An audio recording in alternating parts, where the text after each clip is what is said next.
Hey, it's Sam. Monday, July 27th with a quick update about what's going on. Now, as you may or may not know, Venus turned retrograde over the weekend. Actually, we have to be clear because when the planet first goes retrograde, it's actually stationed in the sky. Venus has been stationed for more than a week, where it's just kind of stopped in the sky. And there's stationary direct and then stationary retrograde. Right now, it just went retrograde, but it's still really stationed, which means it's just kind of stuck in its orbit for a couple weeks. But it's no longer creeping forward or back, So, what you want to understand is it's effectively not moving, and it's been sort of stuck at about the same degree, which is around 6 degrees of Leo for the last couple weeks.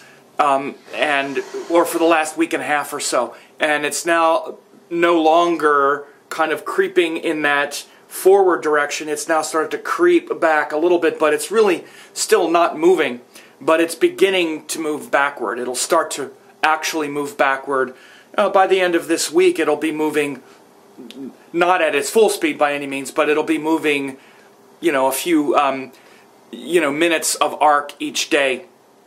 Anyway, what this means is that, obviously Venus is that indicator of relationship, our relationship with people, which obviously includes the romantic relationships and other things. So we're about to, reverse some things. Some things are going to go backward in that area of life. There may have been some foreshadowing about exactly how things are going to be moving backwards, meaning in the last month or so, the last few weeks, as Venus has been slowing down and stationing, there's been some things changing and some situations and some, letting go or preparing for something new that's been happening, or preparing for letting go of something that's old, whatever your situation is.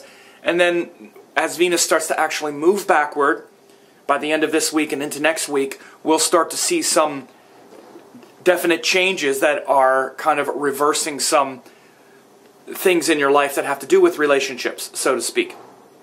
Now, in addition to this, as I talked about earlier, Venus is going to cross Jupiter as well. It's going to go retrograde back over Jupiter. It already passed Jupiter moving forward about a month ago. It happened right when the Supreme Court in the U.S. made the decision about same-sex marriage. That's when Venus had just passed Jupiter, or was just about to pass Jupiter in the sky, when Jupiter was in Cancer and Venus was in Cancer. Now it's going to pass Jupiter moving backwards. We may see some things, by the end of this week and into next week that has to do with, again, maybe some serious backlash about those social issues that were in the news at that time. We may see that. I don't know for sure, but you may see some of those issues coming to the forefront. We're already seeing some of that rhetoric in the Republican, debate, especially on the further, on the more right side of the debate. I predicted this when Jupiter went into Leo, that we were going to start to see a backlash against some of those social, progressive edicts that happened around that same time that I'm talking about. Because if you also remember, at the same time, there was that horrific, shooting in South Carolina, which led to this whole thing about the Confederate flag. And like I said, we're going to see some backlash against those things, and we did very quickly. President Obama went somewhere, I think it was in Oklahoma last week or a couple weeks ago, and he was greeted with Confederate flags. So since Jupiter has gone into Leo, it's certainly possible for more of that sort of conservative, righteousness, and also liberal righteousness, but battlegrounds drawn around righteous actions and divisiveness. And when Venus and Jupiter get really close, we start to see those things move one way or the other. When Jupiter and Venus were in Cancer, because Cancer is much more maternal, much more open, it's a feminine sign related to the moon, we saw more tolerance and openness, and we have to love everyone, sort of basic thing. Now that Venus and Jupiter are going to cross in Leo, which is much more, I guess you would say, of the patriarchy sort of thing, we may revisit some of those issues again. You may see some of that rhetoric. And again, I'm talking about social issues, whether you're interested in those things or not, political issues. Migrate the metaphor over into your life, okay? Notice how about a month ago you had more openness to certain things and emotionally, and there was some forgiveness. Maybe you've gotten more, clear around drawing some definitive lines right now. As Jupiter's gone into Leo and Venus has gone into Leo, now that Venus is going retrograde, it's going to be more about, as I say, revisiting some social relationships. And of course, Venus is the indicator of romantic relationships as well. So you may find some, revisiting some past romantic relationships. In some ways, it's just that literal, and it often is, where people get together with past lovers and past romantic partners when Venus goes retrograde, or they go back into the relationship that they're in and try to work through things again, or leave them at that time. Again, it sounds like, well, Sam, you're all over the map. Are you going to leave it, or are you going to go back? It depends on your situation. You could very well want to get some space away from it to be more introspective, or maybe you've been away from it and you want to go back into the fray, go back into the situation to try to learn something about yourself. But this is what the retrograde planet does. Retrograde planets they appear to be moving backwards relative to our place here on Earth. Of course, they're not moving backwards, but for all intents and purposes, they're not moving as fast as we are. So, the best analogy is when you're in a fast-moving car and you're passing a slower-moving car. The slower-moving car isn't moving backwards. It looks to be moving backwards, but for all intents and purposes, it's moving backwards relative to how fast you're going. So the example is, if you're on let's say you're going on a trip, and you're in a group of, you're in one car. Let's say you and your family are driving in a car, and you're with another family, and you're sort of going together, and the other family's car just doesn't go as fast as yours. Let's say that it was a contest. What happens is, you're only going to get there as fast as they're going to get there if you agreed. Let's say they have the keys to the, to the hotel. You're not going to get into the hotel until they get there. So even if your car can go 100 miles an hour and theirs can only go 50, you're not getting into the hotel and for all intents and purposes getting where you're going until they are. So what do you have to do? Well, you're driving along and then you have to keep looking back. Okay, where are they? Have they caught up yet? Where are they? Where are they? Okay, we have to wait. We have to wait. So this is the kind of feeling what happens with a retrograde planet that's in your natal chart. Now this constant attention looking back at it means you put focus on it. You put more focus on that thing because it's not keeping up with the speed of your life. So again, you have people that they want to poo-poo things like, well, it's not really moving backwards, so retrograde, it's not so bad, and blah, blah. And, because their initial interpretation is not very specific. I've heard astrologers say things like, well, it's bad, but it's not that bad. It kind of makes delays, but, it's not so bad. Instead of being specific about what the thing does. So be specific, okay? In a natal chart, what it does is whatever planets the houses rule, like whatever, based on your ascendant, whatever houses Venus rules, those things will tend to be things you have to keep looking back at to make sure they're keeping up. You need to put more attention on it. And putting that attention on it makes you better at it because it becomes more of an introspective thing because it's not keeping up with the speed of your life. And also the planet as a natural karaka, which Venus is the karaka of relationships. That's why I've talked about that part of it so much, because that's common to all of us. And you see, this is one of the principles of the planets also. We all, most of our karma is shared karma, which means we all share the same desires around relationships because we all have a relationship with Venus.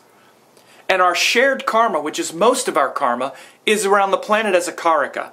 We all have a relationship with wisdom and growth and hope because Jupiter is ruling something in our chart. We all have a connection to Jupiter. We all have a connection to wanting to enjoy other people and be respected because we all have a relationship with Venus. That's the planet as a karaka. Okay? So the planet as a karaka gets affected when it goes retrograde. So our collective relationships get challenged. But then each individual, the way each individual experiences this lesson is shown by the planets, the house the planets rule. And this is such a deep mistake that so many astrology students and astrologers make. Oh yeah, well there's the houses that planet rules too. I'm paying attention to that too. I know that too. But they pay attention to it as priority number like 50. And it's not. It's like 1 and 2. In fact, it's not even secondary to the planet as a karaka. It's just as important, if not more important, on some level. Because the karaka shows the potential of the thing. Like, the potential of our relationship is shown by the karaka. Like, the potential to have a child is shown by Jupiter.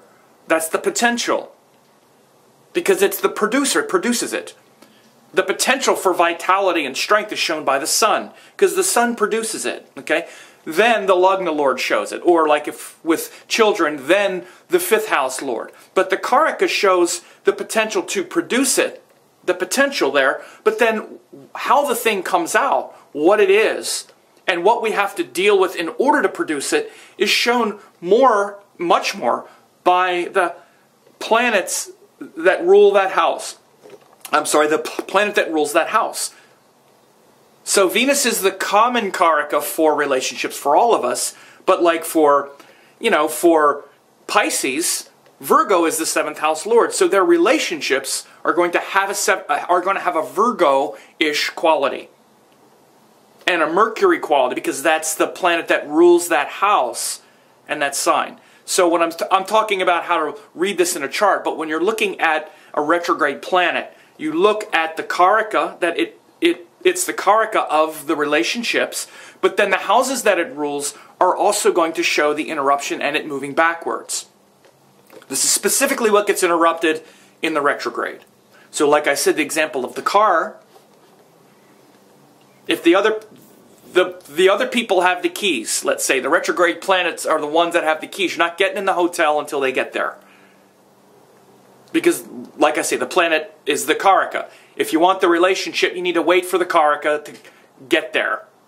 So when it goes retrograde, you have to go backwards, which is basically not the relationship, but it shows what the relationship is trying to teach you, which is if you want to have a healthy relationship with your desires and happiness and learning how to honor another person's wishes equal to yours, and you want to actually get that good stuff and have it feel good and not pay too high of a price to experience it and to enjoy it and to experience other things and everything from a place of beauty and be happy for no reason. These are all Venus principles.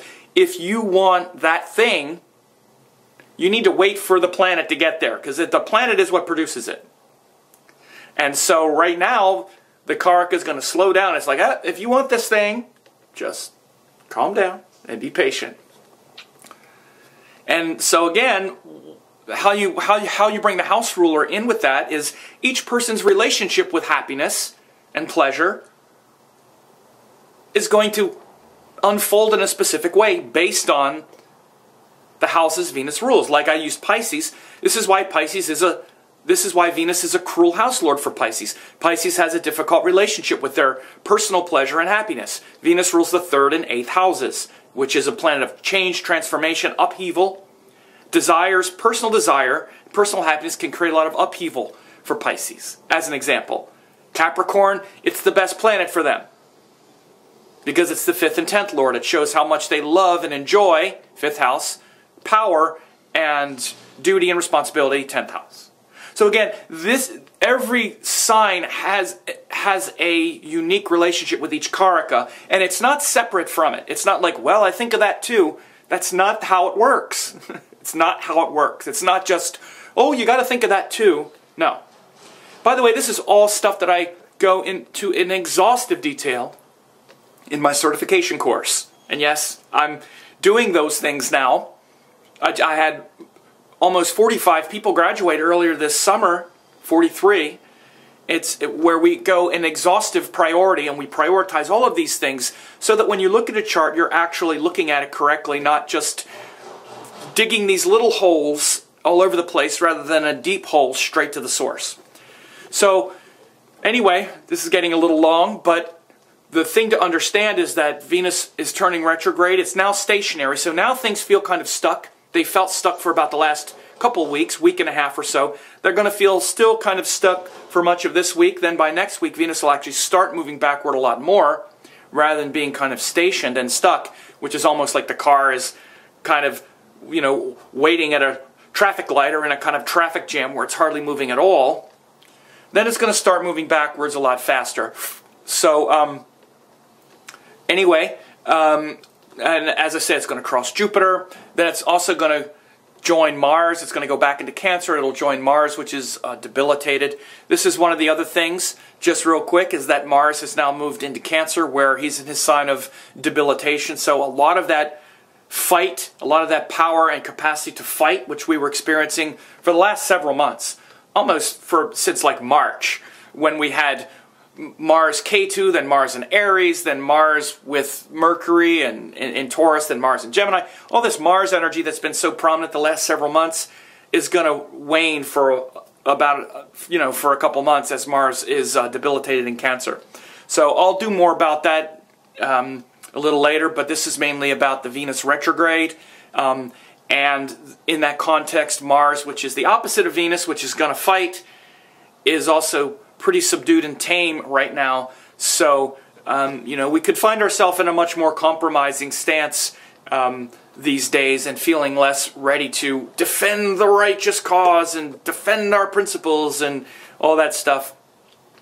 And the last thing to talk about, just real quick to foreshadow, is that Saturn is about to also go direct. Saturn has been retrograde since March, and he's going to move forward August 1st, and I'll talk more about that soon as well. But those things are all kind of piling up. Venus is about to turn retrograde. It's going to go over Jupiter. At the same time, Saturn is going to aspect that placement exact